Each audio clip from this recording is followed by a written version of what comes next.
Saudações, pessoal! Nesse vídeo eu vou começar um assunto que a gente vai dividir em 3 aulas, tá? Então serão 3 vídeos aqui para falar sobre o Framework Collections, tá? As coleções que a gente tem no Java, tá?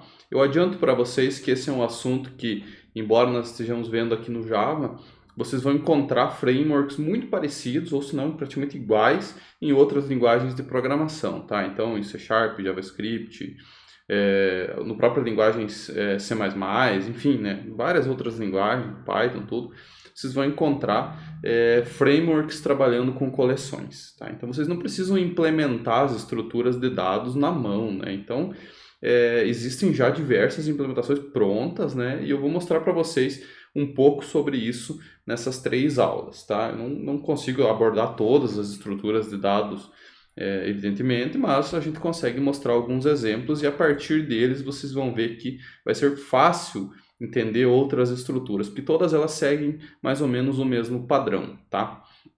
Então, pessoal, eu vou deixar o slide aqui como um anexo desse vídeo, tá?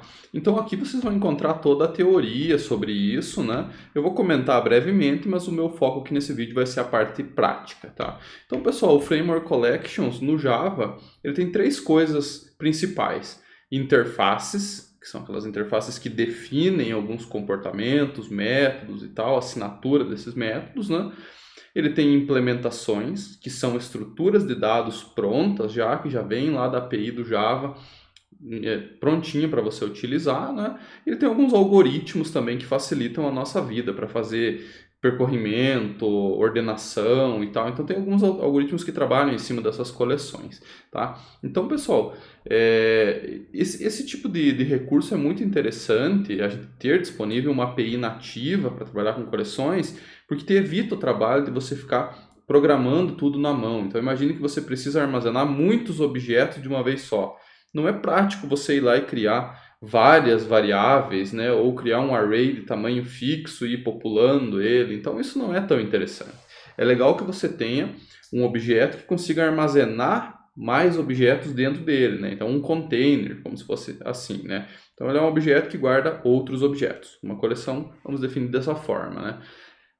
Tem algumas vantagens também em relação à implementação, tá? Se a gente for utilizar a implementação padrão do Java, que é essa do Framework Collections, que eu vou mostrar para vocês, nós sabemos que é um framework que já foi testado, já está otimizado para rodar na tua máquina, né? Então você não precisa se preocupar muito em questões de desempenho e tal, né?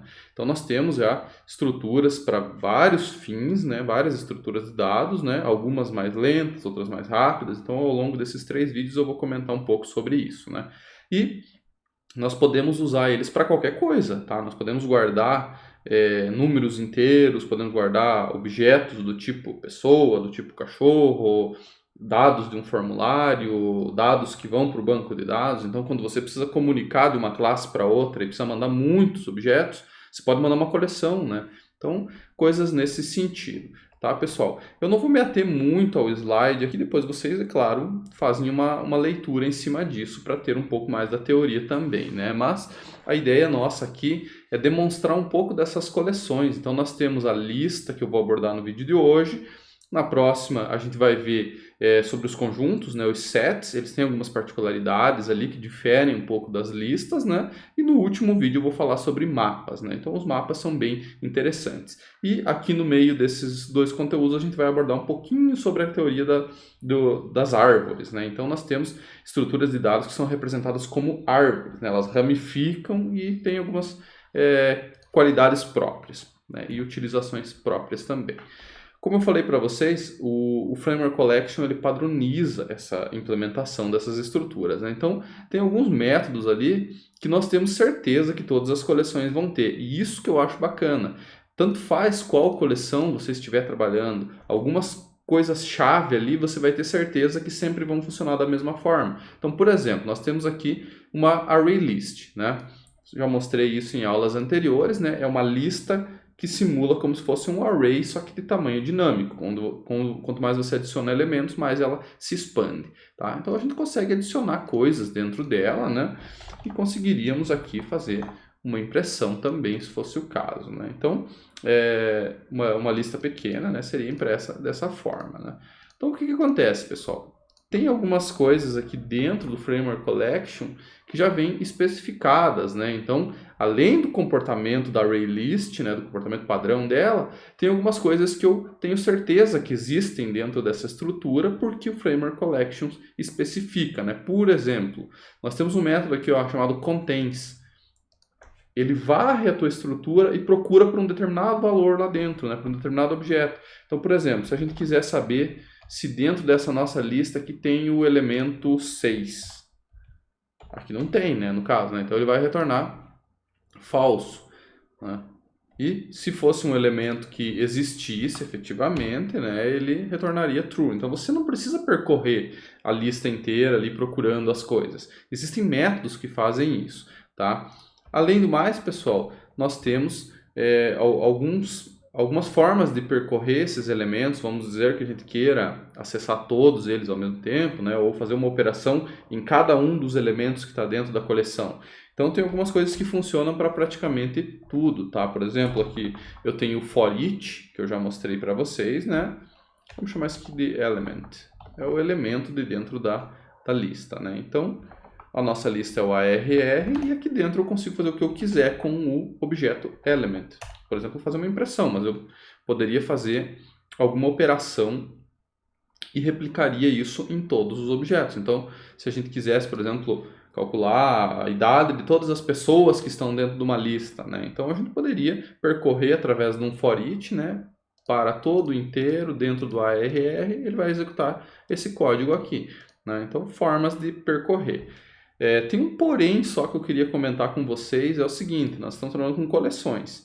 Adicionar coisas nelas e remover é relativamente tranquilo, né? Nós temos o método add, que eu usei ali, e nós temos o método remove, que tira coisas de dentro da lista, tá? Só que, vamos criar um caso aqui onde vai dar problema. Vamos fazer o seguinte: se o nosso elemento for igual ao 3, então eu vou remover esse elemento, tá? Então eu quero remover todos os elementos 3 dessa lista, né? Então vamos supor que tivesse mais aqui, né? Se a gente tivesse mais um cara chamado 3 e aqui mais um 7, por exemplo. Então tem duas ocorrências do 3 aí dentro, né? A lista, ela aceita elementos repetidos, tá? Se a gente tentar fazer isso, o que ele vai fazer? Ele vai percorrer a lista inteira e se ele encontrar algum elemento que bate com essa condicional aqui, ele vai tentar remover, né? Olha só o que acontece. Um exception, tá? O que ele está dizendo aqui? Que nós estamos tentando fazer uma modificação concorrente. Por quê? O for, quando você está executando, ele trava aquela coleção, tá? Então, ou seja, ele é dependente de todos os elementos daquela coleção para ele poder percorrer cada um deles, certo? Então, o que acontece se você tentar modificar um elemento, remover um elemento da coleção enquanto você está percorrendo? Ele não aceita, tá? Porque ele travou aquilo lá, dentro daquele bloco, a tua coleção não pode ser modificada, tá? Então, o que acontece? Se por algum motivo você precisa filtrar uma coleção, tá? Por exemplo, quero percorrer todo mundo e remover os elementos igual a 3 ali, né? Então eu quero fazer um filtro ali e remover esses caras fora. Então o for não resolve, certo? O que a gente pode fazer? É um conceito dessa aula que eu gostaria de mostrar para vocês. Existe um padrão no projeto chamado iterador, tá? Que é o iterator aqui, né? Então isso daí provavelmente vocês vão ver lá na disciplina de Design Patterns, né? Então o que acontece? Esse iterador é uma outra forma de percorrer coleções e funciona em praticamente tudo, tá? Qualquer coisa que seja do Framework Collections, você consegue iterar ela um a um e percorrer esses caras, né? Então, a gente pode declarar um iterador aqui, na verdade, e obter esse iterador de volta através da nossa lista. Então, todas elas têm um método chamado .iterator aqui, tá? Esse iterador, o que é, pessoal? Ele é um componente aqui. Deixa eu encontrar o slide. Que ele é vinculado à tua coleção, né? Só que ele consegue fazer o percorrimento sem depender do contexto. Então, ou seja, o iterador, para ele, basta ele saber a posição atual e quem é o próximo. Tá? O iterador ele não se importa muito com o que já passou, o que está para frente, enfim. Então o iterador ele é mais poderoso nesse sentido, né? Eu consigo percorrer a coleção inteira sem me preocupar com mudanças concorrentes, tá? Então é uma forma diferente de fazer percorrimento, né? Então aqui a gente utilizaria um while ao invés de um for, né? Então, enquanto o iterador estiver próximo, então hasNext, ele vai fazer alguma coisa, né? Então, enquanto ele tiver um próximo, eu consigo obter esses valores aqui, né? Então, vamos chamar de i aqui mesmo, né? it.next, tá? Então, é uma forma diferente de percorrer, né? Se a gente for fazer uma impressão aqui, ó, eu posso imprimir o... Deixa eu só comentar esse cara aqui, esse que nós já sabemos que dá problema. Eu consigo imprimir a coleção inteira através do iterador. O hasNext me diz se tem elementos para frente, não interessa quantos, né? E o next, ele faz duas coisas. Ele retorna o elemento atual, então, ou seja, ele faz a leitura desse elemento e te dá já pronto, né? E ao mesmo tempo ele pula para frente. Então, ou seja, se eu apagar esse cara atual aqui, esse elemento, tanto faz, o iterador já está com a referência dele um cara adiante. Então, para nós, tanto faz, né? O que acontece aqui, então? Se nós tentarmos excluir um cara enquanto estamos percorrendo, aqui é o i, né? Que eu chamei ele. O iterador deixa, né? Vocês vão ver que ele vai imprimir a lista inteira aqui, né? Por quê? Porque eu estou imprimindo cada um dos elementos antes de fazer a remoção. Opa, não é a rr.remove. Interessante. Quem faz as remoções aqui é o iterador, tá? Quem remove as coisas usando o iterador é o próprio iterador, tá? Então, agora sim, a gente conseguiu, nós imprimimos a coleção inteira, por quê? Porque tinha um print ln dentro aqui, né? Mas se a gente tentar imprimir essa coleção depois que o iterador passou, olha só que interessante. Ele fez o filtro aqui, ó. Ele tirou todo mundo que era igual a 3, né? Então 5, 1, 4 e 7 foram os que ficaram. Então esse é um detalhezinho do nosso iterador, né? Ele é um padrão de projeto, ele é implementado no Framework Collections e ele tem essa vantagem de ser independente. Ele consegue percorrer tudo e remover elementos no meio, tá? Além disso, ele tem algumas outras vantagens que vocês vão ver no exercício ali. Por exemplo, eu consigo ter duas coleções e percorrer elas em paralelo, tá? Coisa que um for não consegue. Um for each ali, como eu mostrei, se você tiver duas coleções e fizer duas vezes o for each, ele vai imprimir primeiro uma e depois a outra. Com dois iteradores, você consegue ir gerenciando esse pulo de opções. Então, eu vou deixar ali nos exercícios para vocês brincarem um pouco em relação a isso, tá?